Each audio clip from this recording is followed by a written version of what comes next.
Hey everyone, welcome. Get comfortable, and let's get into tonight's Reddit stories.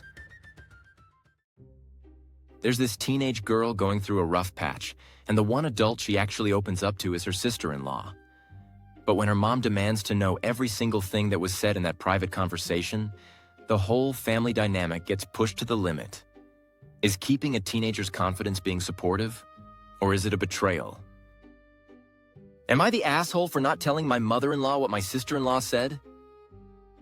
I'm a 30-year-old woman, and I have a sister-in-law, Riley, who's 14. I've been in her life since the day she was born, and we're really close. Right now, she's going through a rough phase. Lots of fighting with her parents and not always making the best choices. So I took her out for some girl time. We got some sweets, and I just let her talk and open up about how she's feeling. This isn't new. She often tells me things she doesn't tell other people. I didn't tell her what to do, I just listened and gave her someone to talk to about everything she's going through. There was nothing worrying or alarming in what she told me, so I didn't repeat any of it to my mother-in-law. My mother-in-law is mad about that. She says she has a right to know what's going on in her daughter's life and that I need to tell her. I explained that Riley didn't say anything alarming or concerning. It was just normal teenage girl stuff, and I'm not going to break Riley's trust by repeating it. My mother-in-law says I'm the adult, and I shouldn't be playing the secret game with her daughter. Am I the asshole for not telling my mother-in-law what my sister-in-law said? Top commenters are very clearly on the side of keeping Riley's confidence. The highest rated response says you're not in the wrong at all. Riley clearly needs someone safe to talk to, and if you run straight to her mom with everything she says, that trust is going to disappear. They point out that unless there's actual danger or something seriously concerning going on in Riley's life, her mom doesn't need to know every detail of her private feelings. Another commenter shares their own experience with a similar relationship. They were really close to their stepdaughter and made it clear, "I'll never tell Papa, but if it's serious enough, we'll figure out a way to tell him together, and I'll be right there with you." In their case, the dad respected that boundary, trusted their judgment, and didn't pry, which allowed that girls be girls space to exist. A third top comment emphasizes that Riley is lucky to have you as a safe space. They suggest you can reassure your mother-in-law that if anything dangerous or truly alarming ever comes up, you will absolutely speak up and get help. But short of that, being a confidential, non-judgmental adult for a teenager is incredibly valuable, and that kind of trust shouldn't be broken over normal teenage girl stuff. What do you think? Is OP right to protect Riley's privacy, or does a parent have an absolute right to know everything their teenager is saying and feeling? Let me know your verdict in the comments. Is OP the asshole or not? A Christmas Eve host, a service dog in training, and a house full of families suddenly threatening to bail. One phone call turns the whole holiday upside down. So who's actually crossing the line here? Am I the asshole for not wanting a service dog over for Christmas? I'm a 35-year-old guy, and I host Christmas for my family. We have a big Christmas Eve party every year. I host because my house works well for it, and I'm pretty central to the rest of the family. Last year, my cousin had a service dog in training that she brought to Christmas Eve. I was told the dog was maybe a year old. I don't have much experience with dogs and have never owned one. The dog peed inside my house, and there were a few other smaller annoyances too, including one involving my kid. I also heard some complaints from another family member. A few weeks ago, I asked around to see if my cousin was coming, because I was planning to nip this in the bud this year and ban the dog. I was told by family members that she wasn't coming, so I figured there was nothing I'd have to deal with. Then on Sunday, I got word that she actually would be coming. So I called her yesterday to tell her she was welcome, but her dog was not invited. That's when the drama started. I've been told that her parents, my aunt and uncle and her siblings are now threatening not to come. It's been a nightmare. I even offered to let the dog stay outside, but I was told it has to be allowed inside, and that I'm being unreasonable for saying it can't. Am I the asshole here? Edit. I found out more information. It's a diabetic service dog. She's training it herself and got it as a puppy. I'm not going to comment on whether it's legit or not. I see this family member once a year. I just know what my experience with the dog has been. The top commenters focused on one key detail: what kind of dog this actually is. The highest rated comment says everything depends on whether this is a properly task-trained service dog or just an emotional support animal being called a service dog. They point out that a year later, a fully trained service dog shouldn't still be having the same issues, and if it's genuinely a trained medical alert dog, then banning it makes the host look bad. But if the cousin is just slapping a service dog label on an untrained pet that still behaves like it did last year, then the cousin would be the one in the wrong. Once OP clarified that it's a diabetic alert dog, that same commenter came down hard. In their view, that makes OP clearly in the wrong. They also criticize OP's mindset going in, that he volunteered to host while already planning to nip it in the bud and ban the dog. The commenter says if OP had refused to host because of the dog and then been pressured into hosting under the promise that the cousin wouldn't come, that would be different. But since OP agreed to host and then tried to exclude the dog later, they feel he's treating his family poorly, and that's why they call him the asshole. They also point out that this subreddit is about whether someone is being an asshole, not whether they technically have the legal right to do something. Another highly upvoted comment also decides OP is in the wrong based on the diabetic alert dog information. They say the cousin probably shouldn't have brought the dog when it was still in training and not fully toilet trained. But if it's now properly trained, it shouldn't be peeing in the house or destroying anything. If it still is, then in their view, it's not suitable as a service dog and should be retired as a pet, and the cousin should get professional help to train a real service dog if she still needs one. Then a former service dog trainer chimes in and takes a different angle. They say what OP described last year doesn't line up with legitimate service dog training at all.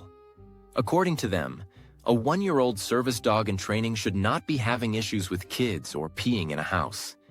They say that kind of behavior is a red flag that this is not a real service dog, and suggest the family just bought a vest and is calling it a service dog without the proper training behind it. So now you've heard it. A Christmas host, a diabetic alert dog, and a family ready to boycott over whether the dog gets through the front door. Is OP being unreasonable about what happened last year? Or is the family overreacting to a pretty simple boundary? What do you think? Who's the real jerk in this situation? Let me know your verdict in the comments. Imagine working late into the night, waking up at dawn to take care of a kid who isn't even yours, and then being told you're sleeping too much because you grab a 1-hour nap. Is that selfish? Or just survival? Today's story is about a partner who says they're lonely, and a nap that's turned into a full-on relationship conflict. Am I the asshole for taking a 1-hour nap on days I work? I'm a 30-year-old woman, and my fiancé is a 35-year-old non-binary person. Lately, they've been giving me a hard time for taking these 45-minute to 1-hour naps before I go to work every day. I work from 2 in the afternoon to 11 at night, and they work from 7 in the morning to 3:30 in the afternoon.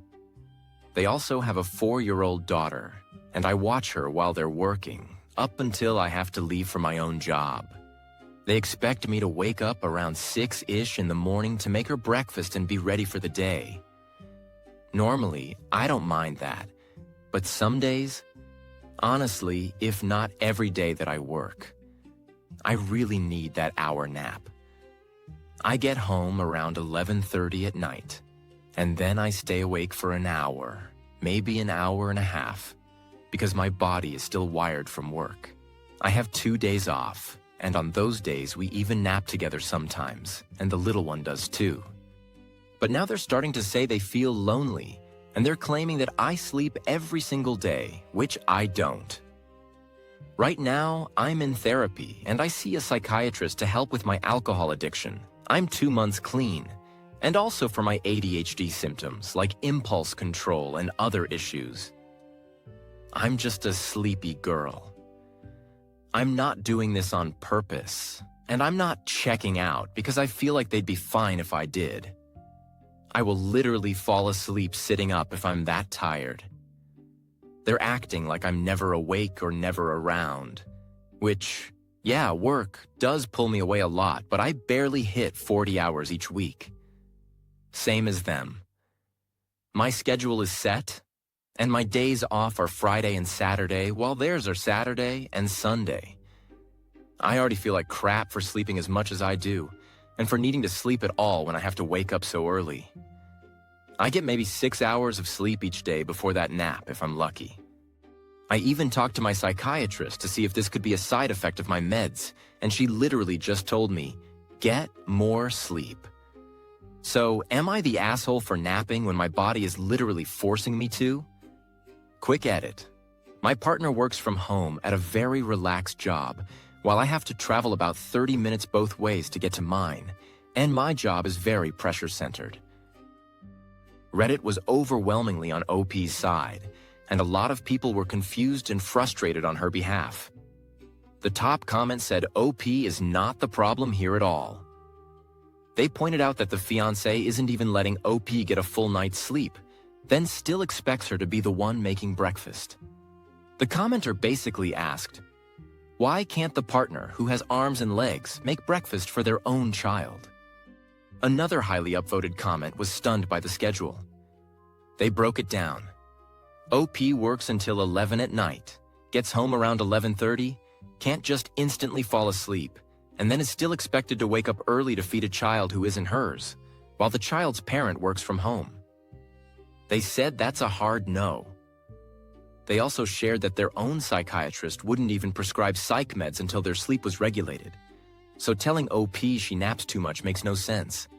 To them, it sounded less like a partnership and more like OP was being treated as a glorified live-in nanny.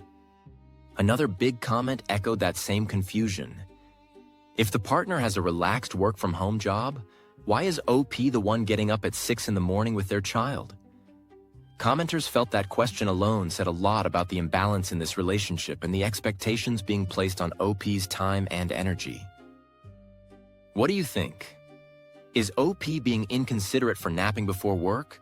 Or is the partner expecting way too much from someone on a late shift who's also helping raise their child? Let me know your verdict in the comments.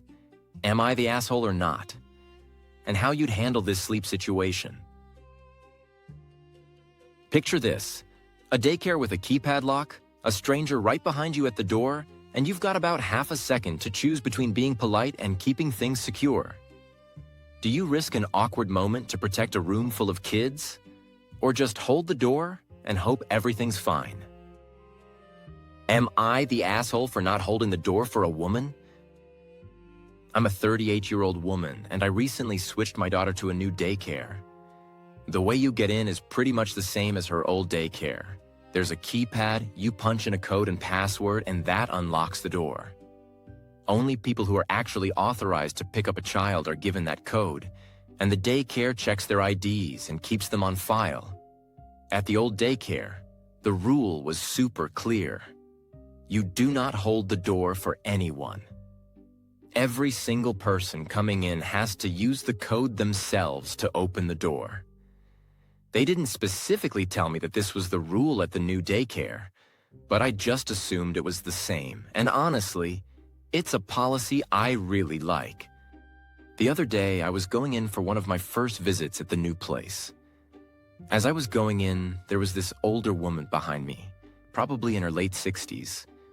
I put in the code, opened the door, and she tried to follow me in. I kind of blocked the doorway with my body and said, "I'm sorry, I think you have to use the entry pad." She goes, "Oh, I'm just somebody's grandma." And I said, "Okay, but I still don't think I'm allowed to let you in. There's a button right there where you can ask the front desk person to let you in." She huffed and said, "Are you really not going to let me in?" I said, "Sorry, I'll let someone inside know you're waiting." Then I pulled the door closed behind me, went in, and told a staff member that someone was waiting outside. Maybe 10 seconds later, I heard the door open behind me. The woman walked in behind me, muttering under her breath the whole way and giving me a dirty look as she passed. I'm sure she thought I was the asshole. When I told my husband about it, he said I wasn't the asshole, but that I probably should have just let her in.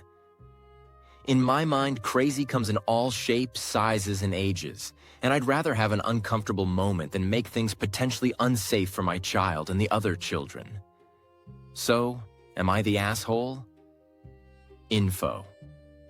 The area where we were standing wasn't uncomfortable at all. It was an interior entry space between a set of automatic doors and the door with the keypad. Top commenters overwhelmingly say this is clearly a security issue, not a manners issue. They point out that grandma isn't automatically authorized to enter a daycare, and sometimes a grandparent actually isn't allowed access at all. In their view, making sure she went through the front desk was exactly the right thing to do. One person compares it to a gym with strict no piggybacking rules, where everyone has to scan in themselves, no exceptions. They say rules like that exist for a reason, and following them is what keeps people safe. They even mention horror stories from managing apartment buildings where people casually let strangers in and say a daycare breach would be way worse. To them, that grandma's attitude makes her a liability, not someone you bend the rules for. Another commenter stresses that just because someone wants in doesn't mean they're approved to pick up a child. They can easily imagine a situation where an abusive ex, who isn't allowed near the kid, sends their mother to go grab the child instead. From that perspective, refusing to hold the door is exactly how you prevent a potential kidnapping situation. So what do you think? Is it rude to refuse someone entry when they seem harmless? Or is strict security non-negotiable when kids are involved? Let me know down in the comments. Would you have held the door or done exactly what OP did? We've got a teenage daughter, a dad who keeps jumping into new relationships, and only 6 months left before she heads off to college. When he announces yet another new girlfriend, she finally snaps and begs him to wait. Is she out of line for asking her dad to hit pause on his love life? Am I the asshole for asking my dad not to be in a relationship? I'm a 17-year-old girl and a senior in high school. My parents have been separated since I was really little, like first or second grade. I don't even really know exactly when. My dad's been in a bunch of relationships, at least 3 since they split up. The last one was serious. They were engaged, and we all lived together for like 5 years. He and I don't really talk about his relationships. The one time he did, he told me how much he missed his first ex-girlfriend after they broke up. She was the woman he left us for and moved away with, and I was in, like, 3rd grade, I think. I just remember feeling weird and not knowing what to say. After that, he hasn't really talked to me about any of his relationships. Anyway, now I'm a senior, and he broke up with his fiancée, so right now it's just me and him living together when I'm not at my mom's. And he just told me he's seeing someone new. I know it was really immature of me, but I kind of freaked out on him. I wasn't crying at first, but I was really upset, and I asked him if he could just wait until I leave for college before he starts dating someone new. It's less than a year, and really only like 6 months since I graduate at the end of May. I kept asking if we could just have some time with just us instead of bringing someone else in. He got really mad at me. He said it wasn't fair of me to ask that, asked if I didn't want him to be happy, said it's not all about me, stuff like that. I didn't say this to him, but in my head I was thinking that I don't care about him being happy right now because it feels like it's always about him and his happiness. I know that's a really unkind thing to think, but if I'm being honest, that's how I feel. I didn't say that out loud though. I just kept asking for these last 6 months to just be us. Eventually he just stopped answering me and went to bed, so I did too. And he didn't really talk to me this weekend. This all happened on Thursday night. I know I'm being selfish because I am asking him to make it about me and not be happy with this new woman. I don't even know her name, but I'm only going to be here for 6 more months and then I'm leaving for college. I don't know where I'm going yet, but I haven't applied to any schools in our city, so I'm definitely going to be living wherever I end up going. I'll come home for holidays and stuff, but I'll still be splitting that time between my mom and my dad, so it feels like these next 6 months are kind of it. I know I'm almost 18 and I should be more mature. But when he told me, I suddenly felt like a little kid again. That's probably why I started crying at the end, which was really embarrassing. I don't really know how to explain it. I can't really talk to my friends about it because it feels embarrassing. And whenever I talk to my mom about things like this, I feel bad because she never wants to say anything bad about him to me, even though I know she really, really doesn't like him. But she's amazing at putting on a polite face. So I'm asking strangers, am I the asshole here? Reddit had a lot to say about this one, and a few themes kept coming up. One of the top comments pointed out that OP calling 3 relationships a ton is a bit of an exaggeration. From their perspective, 3 relationships over about 10 years, especially when one of them lasted 5 years and included an engagement, isn't actually a huge number. So in their eyes, the number of relationships isn't really the issue here. Another highly upvoted comment said that the real problem isn't that the dad is dating at all, it's how he's dating. They felt that the core issue is that he seems to prioritize his romantic relationships over his daughter. Their advice to OP was, if she ever talks to her dad about this again, she should focus less on asking him not to date and more on explaining that she doesn't feel like a priority in his life. A third commenter, who firmly said OP is not the asshole, read between the lines and saw a bigger emotional pattern. To them, it sounded like OP has never really felt like she came first for her father, starting from when he left her and her mom for another woman. They suggested that OP may need to accept that her dad is probably never going to be the deeply devoted father she wishes he were, and instead, learn to see him as he really is. They were also worried about how quickly OP labeled herself selfish, just for asking her dad for some time alone before he starts dating again. They suggested that OP might have been raised to put her father's needs ahead of her own, and recommended therapy to help her work through those childhood experiences. In their view, therapy could help OP understand that it's okay to ask for what she wants without immediately feeling guilty or like she's doing something wrong. What do you think? Was OP out of line for asking her dad to hold off on dating for 6 months? Or is this a reasonable request from a kid who just wants to feel like a priority before she leaves home? If you were the dad, how would you have handled that conversation? Let me know your thoughts and verdicts in the comments below. And if you enjoy these stories, don't forget to like, subscribe, and hit the bell so you don't miss the next one.